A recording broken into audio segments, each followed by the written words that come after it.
following is transcribed. Faster than a speeding bullet. More powerful than a locomotive. Able to leap tall buildings. Look, up in the sky. It's a bird. It's a plane. It's Superman.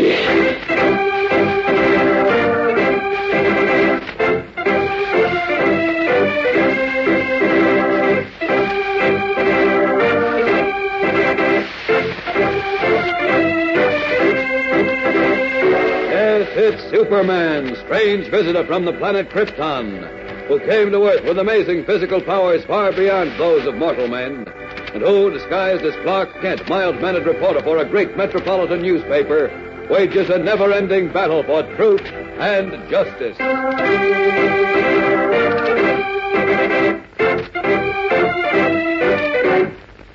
Today, alone in Clark Kent's office, Cub reporter Jimmy Olsen cannot believe his ears as a tiny bronze figure called Shushaya apparently speaks to him.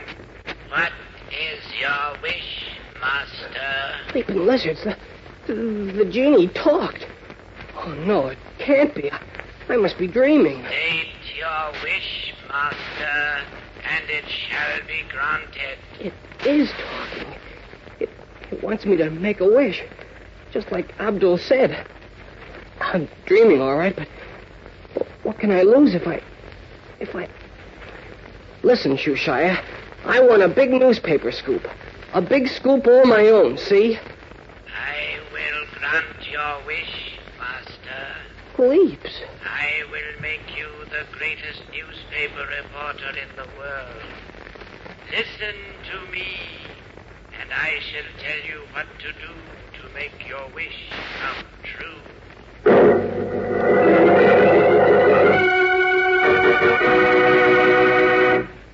Is there a little death trap in your home? I'm not kidding. I mean that seriously. And before I'm through with what I have to tell you, the meaning of that startling question will be perfectly clear. The reason I ask that question, for which incidentally the answer is always yes, is that there are more accident hazards found in the average home than anywhere else.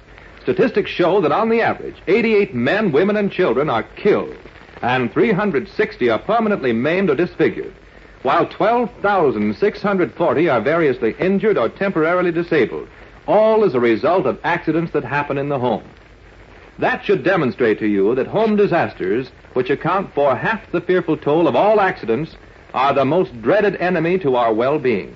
And another appalling fact is that although some accidents are admittedly unavoidable, most of them can and should be prevented. What's more, in a majority of instances, the simple application of common sense could have prevented accidents that resulted in near death. Now, when you stop to think a bit about that, doesn't it make you wonder how it can be possible for terrible things to happen where you expect to be safe, in your own home?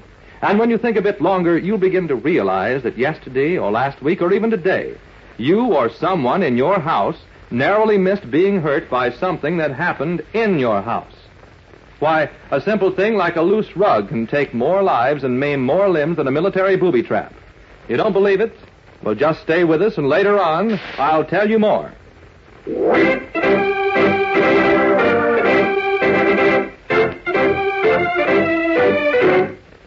And now, the adventures of Superman. When a strange man who called himself Abdul presented Cub reporter Jimmy Olsen with a small bronze figure which he identified as a genie and said that it would grant Jimmy's every wish, the Cub reporter thought Abdul was playing a joke on him. But promptly on the stroke of 6, after Abdul had left Jimmy alone in Clark Kent's office, the genie began to rock violently from side to side, and then apparently spoke to him. Greatly startled, Jimmy examined the tiny bronze figure carefully, but he could find no mechanism to account for its movement or for the voice. And then the genie seemed to speak again. State your wish, Master Olsen, and it shall be granted. Telling himself that he was dreaming, yet intrigued, Jimmy told the little figure of his dearest wish to uncover big stories, scoops, and become a famous newspaper reporter. And in reply, the mysterious voice said, Listen to me now, and do exactly as I say.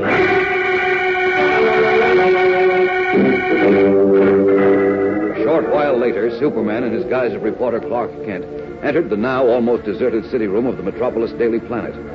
Finding his office empty, he calls to Beanie Martin, the copy boy. Beanie! Hey, Beanie! Yeah, Mr. Kent? Where's Jim? Well, he just rushed out of here a few minutes ago like his shirt tails were on fire. Where do you suppose he could have gone? Search me. Supposed to wait in my office till I got back because he and I were going to have dinner and go to the ball game tonight. Ball game? Uh-huh.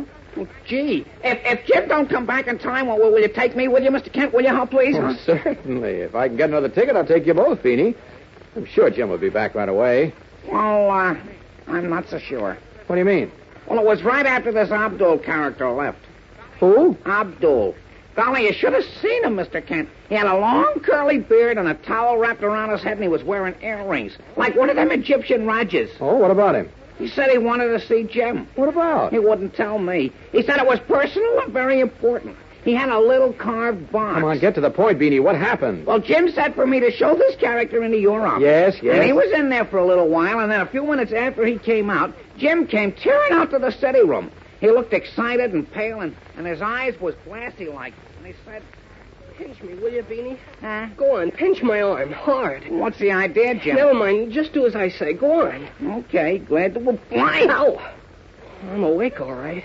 I didn't dream it. You didn't dream what? Never mind. Look, Beanie, do I seem irrational? Huh? Rational, you know, on the beam. Okay in the head. Well, sure, I guess so. But you're awful pale, and you're acting kind of funny, but... Listen, Jim, what's this all about? You wouldn't believe me if I told you, Beanie. Sure I would. Tell me. No, you wouldn't. Nobody would. I saw it with my own eyes, and I heard it with my own ears, but I can hardly believe it. Well, it's impossible. What are you talking about, Jim? Listen. But I did see it, and I did hear it. I know I did. And even if there's nothing in it, and there can't be, I've got to follow it up and make sure. I just have to. So long, Beanie. I'll see you later. He left you then, Beanie? Mm-hmm. I called after him, but he didn't answer me. Just kept on going. And what I mean, he was going. That's strange. Ain't it, though? At first, after I thought it over, I figured Jim was clowning. Taking me for a ride, you know. Yeah, could be. Well, yeah, except when I think of how he looked. His eyes so glassy and his voice so cracked and kind of scared. Well, I'm not so sure he was clowning, Mr. Kent. Oh, he must have been. Nothing he said to you makes sense. I know, It looks to me as if he was building up an act for you and me, too. Sure, he knew I'd be back by this time, and you'd tell me what happened, and we'd knock ourselves out trying to figure it out, and then he'd give us the horse laugh. Gee, I hope you're right, Mr. Kent. I think I am, Beanie. Jim will probably walk in pretty soon, innocent as you please, and all set to give us a big raspberry. So, just relax. Pretending more confidence than he feels, Clark Kent enters his own office where he tries to busy himself with some papers on his desk. But he keeps glancing at the clock. And finally, he brushes the papers aside and rises to pace the floor anxiously. Meanwhile, only a few blocks away from the Daily Planet building, but deep underground, Jimmy Olsen is picking his way through a pitch-black cylindrical tunnel through which the sewer lines of Metropolis run to the river. Using his fountain pen flashlight to push a thin ray of light through the deep gloom, Jimmy inches his way along a narrow catwalk built into the side of huge sewer pipes. Beside him, the tile walls are damp and clammy to the touch, and an occasional rat scampers past, brushing his legs. At intervals beyond one wall of the tunnel, a subway train thunders through an adjacent tunnel, whirled with a dull, clattering rumble. Screening his eyes through the Stygian blackness, the cub reporter picks his way cautiously, tensely, guided only by the small ray of his flashlight. Something tells me I'm the world's #1 dope for risking my neck down here. That little statue couldn't have talked. Only I heard it. It told me to come down here and I'd find a terrific scoop. What's that? Oh, subway train. Runs right outside this tunnel, I guess. Golly, I must have walked a quarter of a mile and I haven't seen any big story yet. Maybe I better go back. I had to see for myself there was nothing in it, so... Well, now I found out. I just hope Mr. Kent and Mr. White never hear about this. They'll never let me forget it. Huh?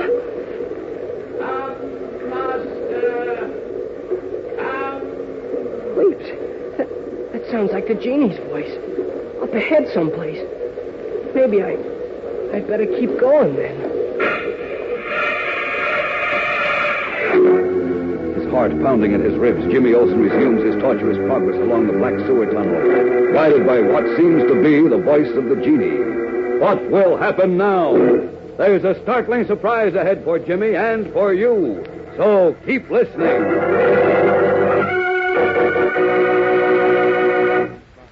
Gang, I'm not here to frighten you. My only purpose in telling you about accidents in the home is to put you on the alert against them and, if possible, to help you prevent having them happen to you.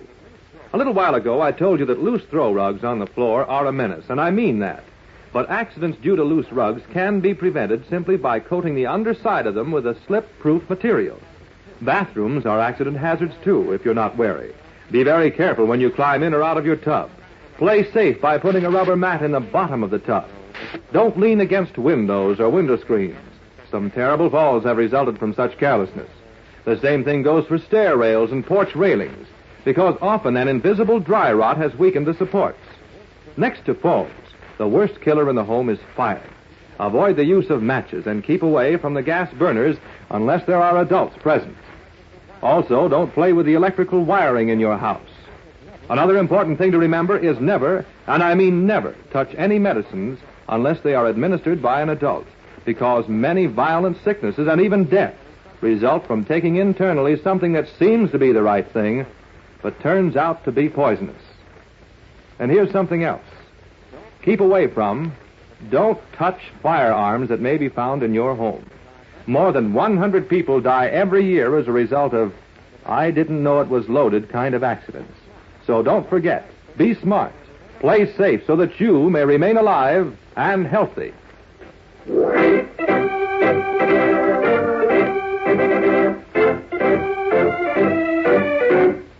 And now, back to the adventures of Superman. Holding his fountain pen flashlight high, Jimmy Olsen is picking his cautious way through a black tunnel beneath the streets of Metropolis, through which the great sewer pipes of the city run to the river. Then, echoing from somewhere ahead in the darkness, he hears what seems to be the voice of a genie, which has directed him here with the promise of a sensational newspaper story. This way, Master Olsen. This way. That's the genie's voice, all right. Or is it? Gosh, I don't know what to think. It's so crazy. What's that? Oh, just a rat. Jeepers. I wish I'd get to that story, if there is a story. I don't like it down here much. Wait, what's that sound? Thunder? Whatever it is, I don't like it. It may be...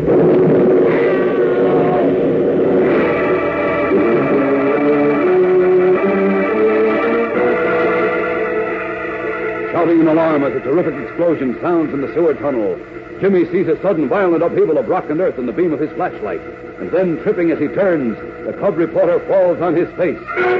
What has happened in the sewer tunnel to Jimmy Olsen, who, despite his better sense, was following what appeared to be the voice of a genie, a tiny bronze figure of a creature, half man and half ram? We'll know tomorrow, gang, so whatever you do, don't miss tomorrow's exciting episode when Superman goes into action. Be sure to tune in, same time, same station, for Chapter 3 of The Secret of the Genie on The Adventures of Superman.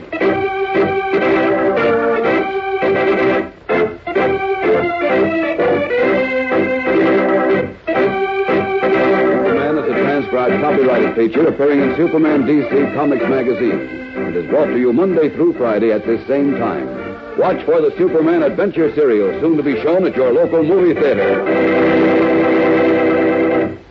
This program came from New York. Stay tuned to your mutual station for Adventure Parade, which follows in just a moment.